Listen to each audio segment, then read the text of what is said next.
Amen. Good morning, everybody. Hope you guys are all doing well, handling the heat okay. Today, we'll be talking about Abraham.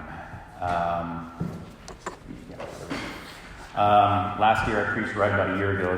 I preached here for the first time. I mentioned that Hezekiah is my favorite person in the Bible and my personal hero from the Bible. I actually have three heroes from the Bible. I call them my Holy Triumvirate. I used to call them my personal Holy Trinity, but that came off as a little blasphemous. But yeah, I have three favorite people in the Bible, and Hezekiah is definitely the top of the list. But the other two are Stephen the Martyr is another one, and Abraham are the three people I really look up to. And we'll be looking at Abraham. And I'll be honest, when I was a kid, learning about Abraham, Father Abraham and many sons, etc., I didn't really understand what the big deal was with him.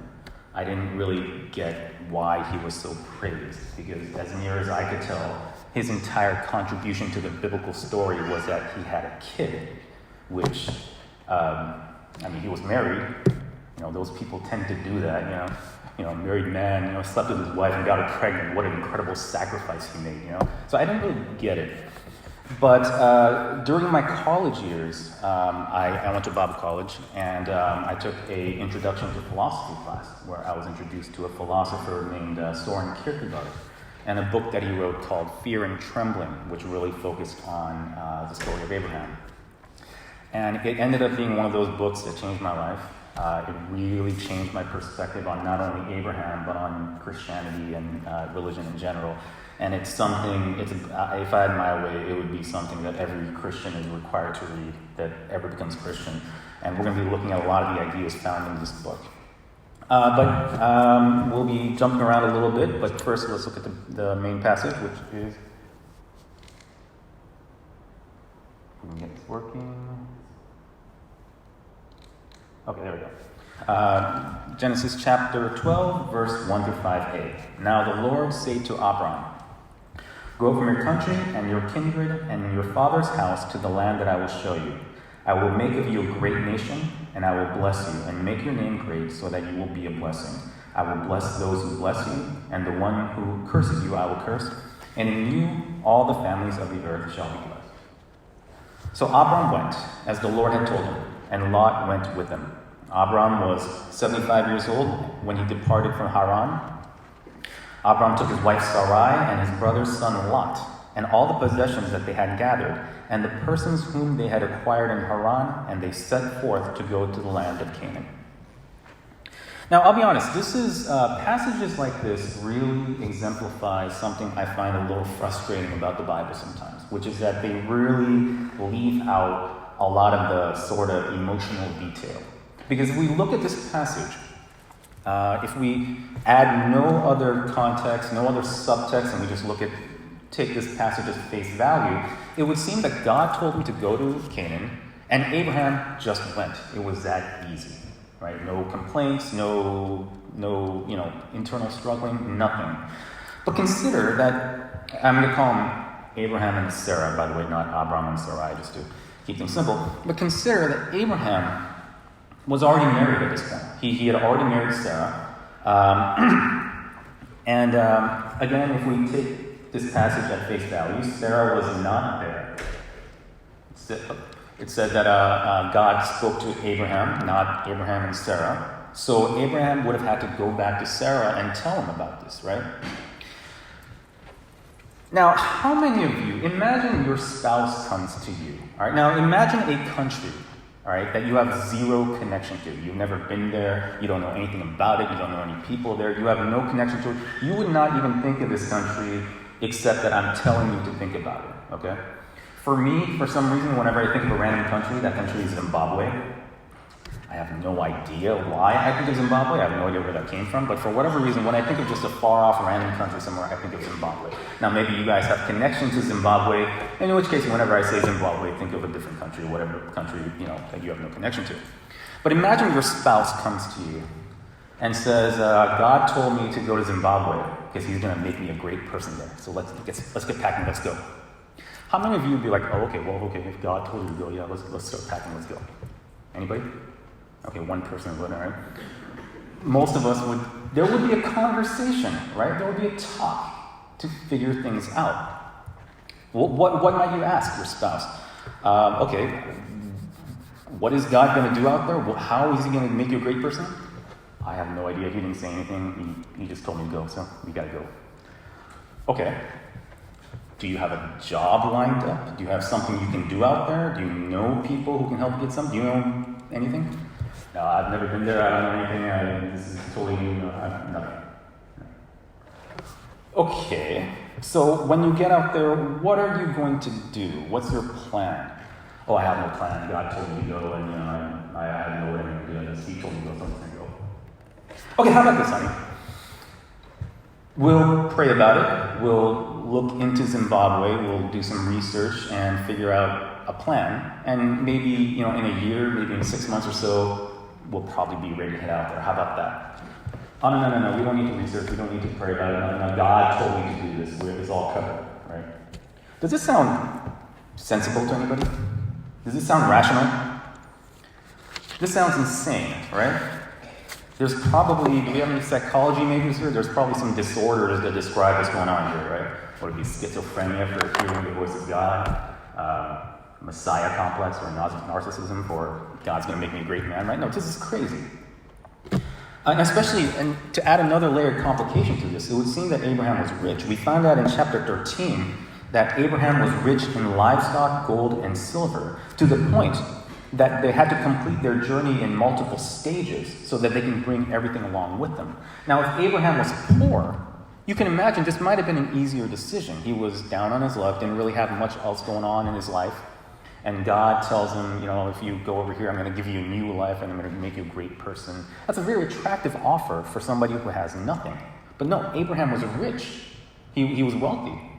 He presumably had a great life. The one thing that would have been missing is he didn't have a child, which we'll talk about that later.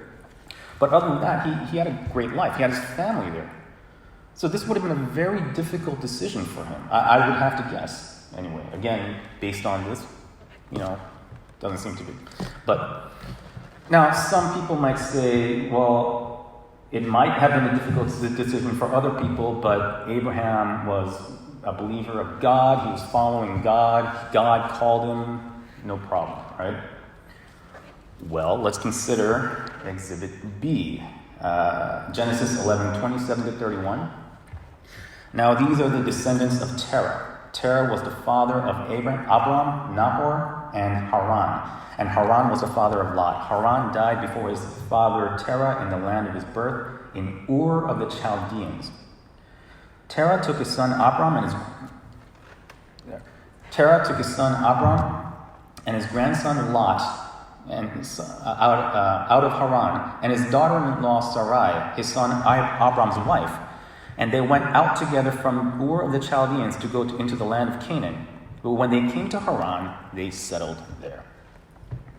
So it's generally understood that Abraham was born in Ur of the Chaldeans. This city is generally associated with the Sumerian city of Ur. This is, however, disputed. The big point of contention is the of the Chaldeans part. The Chaldeans were a people group that were eventually absorbed by the Babylonians, and in terms of understanding the Bible, Chaldeans and Babylonians are basically the same thing. They're interchangeable. In fact, later on in 2 Kings, after Babylon becomes the dominant power in this region and they sack Jerusalem and destroy the temple, it will say something along the lines of people ran away to Egypt because they were afraid of the Chaldeans. So Chaldeans, Babylonians, interchangeable in the Bible. Well, the problem here is that the Babylonians and the Chaldeans didn't arrive in this area until like the 9th century BC. Abraham is believed to have died somewhere around 2000 BC. So that's almost over 1,000 year difference, depending on your interpretation. So some scholars will argue that this must then refer to a different city of Ur, somewhere where the Chaldeans were in control. The more common consensus seems to be that we're seeing here an edit of the Bible that would have been understood for more modern audiences, people after the Babylonian exile. It would be kind of like if we had read a Korean history book, and it said, during this time in the Joseon dynasty, many people lived in South Korea. Well, there was no South Korea during the Joseon dynasty. But using that kind of language helps the modern reader kind of get a better picture of where all this is happening. Scholars believe that that's what's going on here. That of the Chaldeans part was added later on to be understood by more modern audiences. So most common consensus is that this is Ur of Sumer. From Ur, he moves to Haran, and which is pretty much universally understood to be the modern-day city of Haran, which is in modern-day Turkey. Now, both of these cities, Ur and Haran, were well within the bounds of what will eventually become the Neo-Assyrian and Neo-Babylonian empires. The significance of this is that the religion in this region was very unified. It was all pretty homogeneous. They all believed the same pantheon of gods. This is what is known today as the Mesopotamian religion. This is the religion that produced the Enuma Elish, if you guys are familiar with that. That's the creation story of the Mesopotamian religion. This is a story where the great dragon Tiamat was defeated by the mighty hero Marduk, and then Marduk used her body parts to form the world. Later on, when Cyrus the Great conquers Babylon, he would spread propaganda saying that this was Marduk's will. So this was the major religion of this region. That's Marduk and Tiamat. I remember reading the Enuma Elish in college, and when I saw Tiamat, I sort of did a double take, because Tiamat has a whole new significance in sci-fi nerd talk. She's the great evil dragon in Dungeons and Dragons, so as soon as I saw that, I sort of had one of those moments. Yeah. But anyhow, so this was the religion. And in fact, one thing really interesting that I discovered while I was researching this is that both Ur and Haran, both of these cities, were centers of worship for one particular god of this religion called Sin, also called Nana. I'll say Nana just to avoid confusion. Nana was the moon goddess of this religion. So Abraham moved from one center of worship to Nana to another center of worship to Nana. I find that really interesting, and I can't help but wonder if there's a story there. One more thing to consider is that religion was practiced very differently back then. In modern times, religion is a very individual, personal thing. You have your religion, I have my religion, and we just sort of stay apart. Even within the same religion, even within Christianity, you have your personal relationship with God. I have my personal relationship with God. It's going to look different, and that's okay. That idea didn't really exist in ancient times. Religion was very much a communal, societal thing. In fact, if you go back to other older religions, one common story that you'll find in many different religions is where an entire community is being punished because one person practiced the religion wrong. Oftentimes that's because they did their sacrifice wrong or something. Even the Bible has its own version of that idea. So no, religion was very different back then. Everybody in society was accountable to everybody else in that same society for the way that they practiced their religion. So to recap, Abraham was born in a region with a very unified, institutionalized religion.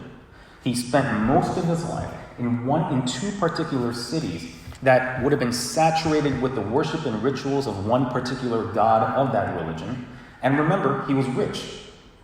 I'm assuming that his family got that money legitimately, which means that he probably was involved in some kind of trade. He was very successful. There were no internet entrepreneurs back then. You couldn't make millions of dollars just sitting at home like you can apparently do today. I personally yet to crack that formula, but apparently it can be done. No, if you wanted to make money, you had to get out there and work. You had to network. If he was successful, if he was rich, he would have been well connected in society. If he was well connected, he was well accepted in society. In a society that would have had religious expectations of its members. You put all that together, I think a very strong argument could be made that Abraham was probably actively practicing the local religion at the time that he was called. So he was not even a believer of this God who had just called him. Now, some scholars will disagree with that. They will argue that the worship of our God, Yahweh, will have survived into this time. In fact, in chapter 14, Abraham will encounter a man called Melchizedek, and he is identified as a priest of the Most High God. So not only did the knowledge of Yahweh exist in this time, but it would exist to the point that there was an organized priesthood going on here. And since Abraham was a descendant of Noah and came from that whole lineage, these scholars will argue that Abraham would certainly know about Yahweh and would probably worship him.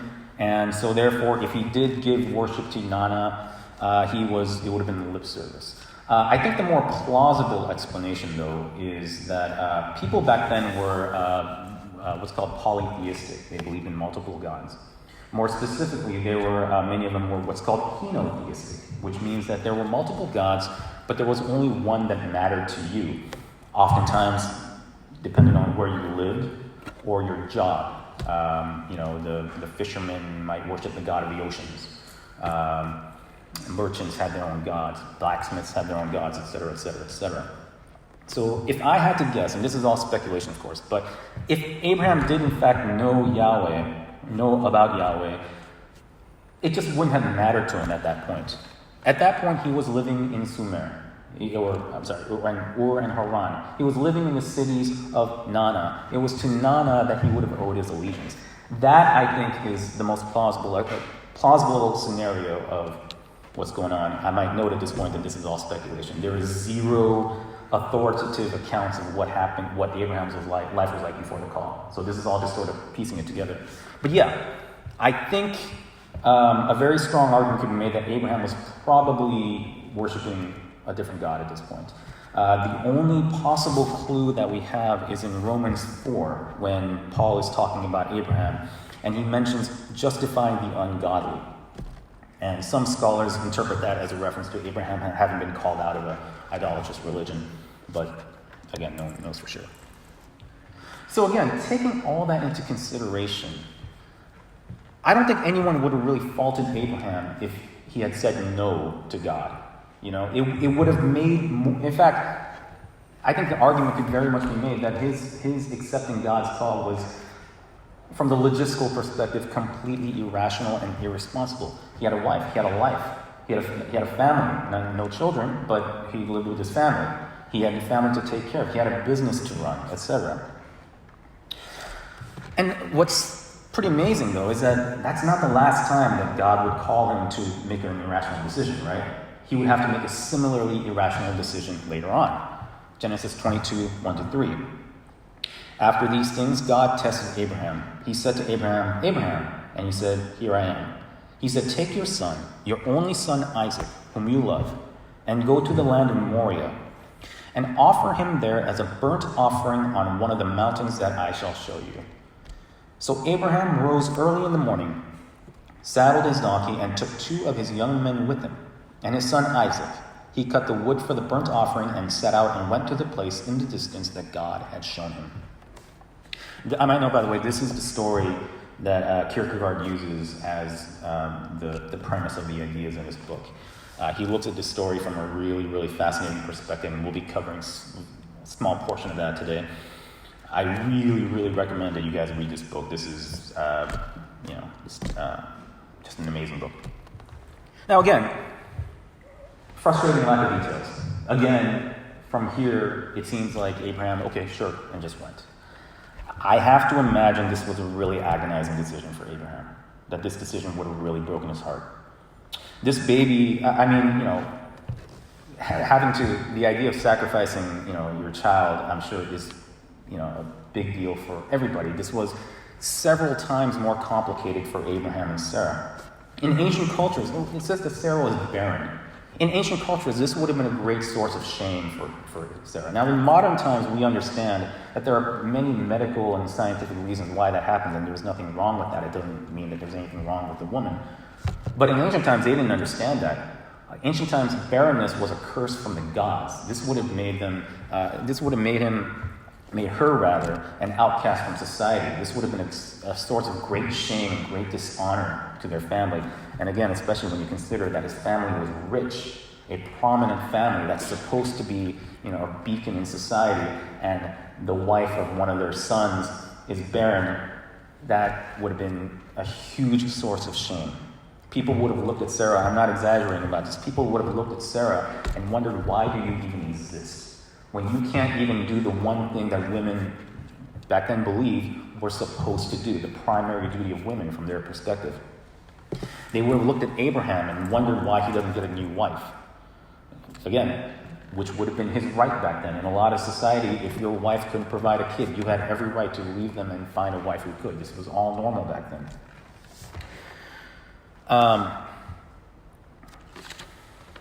So yeah, this would have been a major source of shame and dishonor. Abraham was 75 when he was called to Canaan. Sarah, I believe, was about 10 years younger than that. I would speculate that he and Sarah probably would have been trying to have a child for a long time. Probably at that age, might have given up. And actually, some scholars believe that this child was the single biggest factor in Abraham and Sarah being willing to take this call. The promise of a son was the clincher that made them follow God's call. Some scholars believe. Now, one thing that's very commonly overlooked is that Abraham was 75 when he was called. He was 100 when they had Isaac. So after God told him and made all these promises to him, he was waiting 25 years for even a single sign of the fulfillment of that promise. 25 years, wondering what's going on. When is this going to happen? God made this promise to me. When is it finally going to happen? 25 years. And finally, they have a son. After 25 years, they have a son. And not only would this remove the stigma and dishonor and shame from their family, but consider everything that I just described about the life that they left behind and the huge sacrifice they made. This would have been the first sign for them. From their perspective, this would have been the first sign that maybe this God is for real. That this sacrifice that we made, this calling that we followed, this was the right decision. 25 years they waited with nothing. And finally, they get their first sign that maybe this was all worth it. And what does God tell them to do? Kill him. Sacrifice him. Again, taking the passage at face value, God tested Abraham. God talked to Abraham. Sarah was not there. Kierkegaard speculates that Abraham probably wouldn't have said anything to Sarah because, speculation of course, but would Sarah have really gone along with it? Would she have understood that this son that they've been waiting their 100 years for, and Abraham wants to kill him? Would they have understood that? Kierkegaard also notes that Abraham was basically jumping headlong into a life of being probably a fugitive. Maybe his wife would have understood. Maybe Sarah would have retained that same faith in God that led them to follow this calling here. Society certainly wouldn't have understood that. Eventually news would get out that Abraham killed his son. He would be hunted to the end of the earth. He would be considered a baby killer. This was a huge, huge deal. This was another crazy, crazy calling, insane, irrational calling that God gave him. And what did Abraham do? He got up early in the morning to do this. No hesitation, no delay, no putting it off, nothing. He got up early in the morning to obey. So why would he do these things? What could possibly cause somebody to make these insane decisions, these completely irrational decisions? Kierkegaard saw only two possibilities. He said, in the time before the outcome being when Abraham was almost killed Isaac, in the time before the outcome, either Abraham was a murderer every minute, or we stay with the paradox, which is higher than all mediation. So for Kierkegaard, Abraham was either a psychopathic murderer who had no problem doing these things, or we are seeing something here that is completely beyond our human comprehension. That makes absolutely no sense. So what is this? What makes this make sense? What was it in Abraham that made all this acceptable to him? And Kierkegaard's answer was, it was his faith. Abraham had a faith which made all this make sense. And this is the part that I find really frustrating about Kierkegaard's book, and probably why I like that book so much is because I find it so frustrating, is that Kierkegaard notes that faith in itself is, I forget the exact word he used, but it's madness. He never really questions the idea that Abraham might have been a little crazy. That faith made him crazy. Kierkegaard said, faith is a paradox which is capable of transforming a murder into a holy act well pleasing to God. Kierkegaard notes that Abraham both believed that his son would die and at the same time believed that his son would live. We see in the Bible that, yes, that's kind of true. He was sort of expecting both. Faith is this completely irrational, crazy thing, but within that faith, in the presence of that faith, Abraham followed this God. And these decisions were completely rational and logical for him. Something about that initial encounter with God back in chapter 12 instilled within Abraham a faith, a belief, and a trust in God that made all this make sense. Now, once again, frustrating lack of details. What exactly was that conversation like? I'm really, really curious about that. Was it a thunderous voice from the heavens? Did God take human form and talk to him like he did before Sodom and Gomorrah? Was it kind of like the modern understanding of calling where we feel a tug at our hearts and follow it? We don't know. The word there is said. It is, I only have 2 semesters of Hebrew, so take this how you will, but the word is as neutral a word for said as you'll find in the Bible. It communicates nothing as far as what specifically that might have looked like. Whatever it was, whatever happened there, it instilled within Abraham a faith that made all this make sense for him. And in a lot of ways, that's what's happening today with us. We believe in this God that we've never seen, that we've never heard, that we'll probably not see or hear until we're dead. But for the sake of this God, we make decisions that will affect our entire lives. Many of us are willing to die. I'm not, but many people are willing to die. Many people make all sorts of crazy sacrifices for this God. And in that faith, all of that makes sense. One thing I find that really bothers me, and I hear this a lot in evangelism and music, is when Christianity is portrayed in these very idyllic terms. Come to God and He will give you peace in your life. Give your worries to God and He will lead you through gentle streams and you will never hunger again. Has anyone actually experienced this? Anybody? You become Christian in your life, you're just smooth sailing afterwards, right? You have no problems anymore because God is a solution to all your problems, right? All your worries and concerns of the world, you don't worry about that anymore because God's in your life. No, none of that.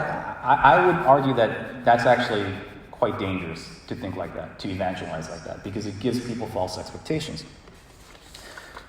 Being Christian is a difficult life. It really is. It complicates your life because now it's not just about what makes you happy.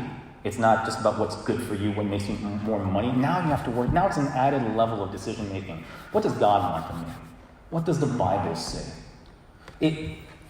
Now, maybe there are those of you out there who are such, pure hearts, Boy Scouts and Girl Scouts, that for you, being Christian is not difficult. Your normal life is very similar to your Christian life, and if you're one of those people, God bless you.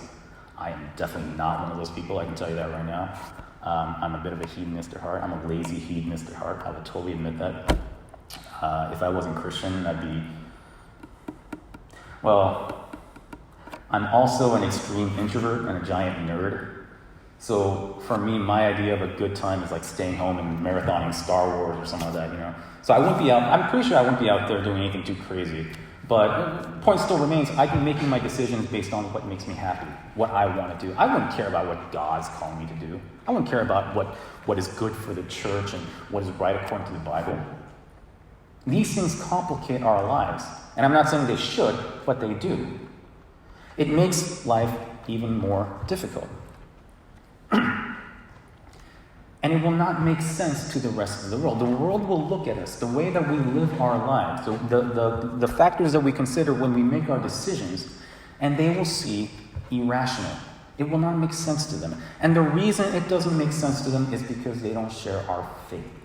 The faith that Abraham had, that Kierkegaard said Abraham was the father of faith, who exhibited greater faith than anybody else. That faith is what makes what I just described, the difficulty that I described, completely worth it. It's that faith that makes all of that completely make sense. And later on, Paul would talk about Abraham. I believe I added this to the slide. Yeah, Romans 4:18-22. And he's, I believe, yeah. He did not weaken in faith when he considered his own body, which is already as good as dead, for he was about 100 years old. I find that really funny, by the way. That's kind of it sounds like a really mean thing to say, but yeah. Or when he considered the barrenness of Sarah's womb. No distrust made him waver concerning the promise of God, but he grew strong in his faith as he gave glory to God, being fully convinced that God was able to do what he had promised. Therefore, his faith was reckoned to him as righteousness.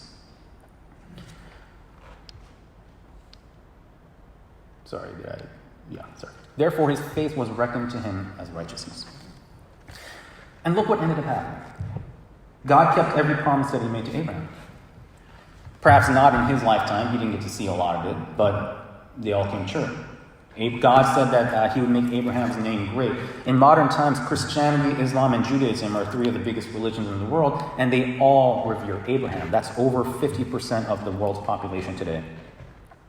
God said that through him, all families of the earth would be blessed. Well, it was through his bloodline, the bloodline of Abraham and Isaac, that the knowledge of God was restored to the world and spread throughout.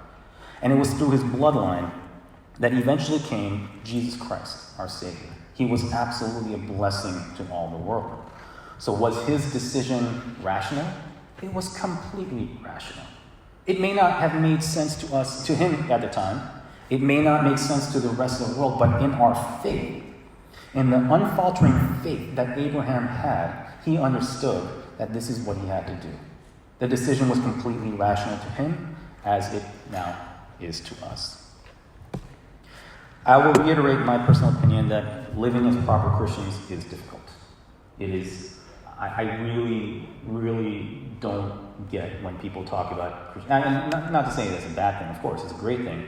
But I really don't get people who say Christianity is just, makes life easier. I don't understand that at all, honestly. We're called to live differently than we normally might. We're called to think differently, make decisions based on different criteria than what is natural to us. And all for a great reward that we're not even going to get to see, that we're not going to get to enjoy until we're dead. Just like Abraham did not get to see his reward during his lifetime.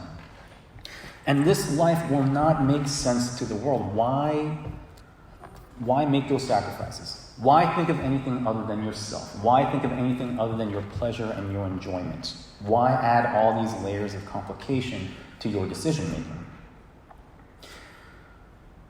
And the world will continue to criticize us for this, continue to look down on us for this. But as Christians, let's continue to make those decisions and continue to live those lives and think about our decisions and make those decisions based on our faith.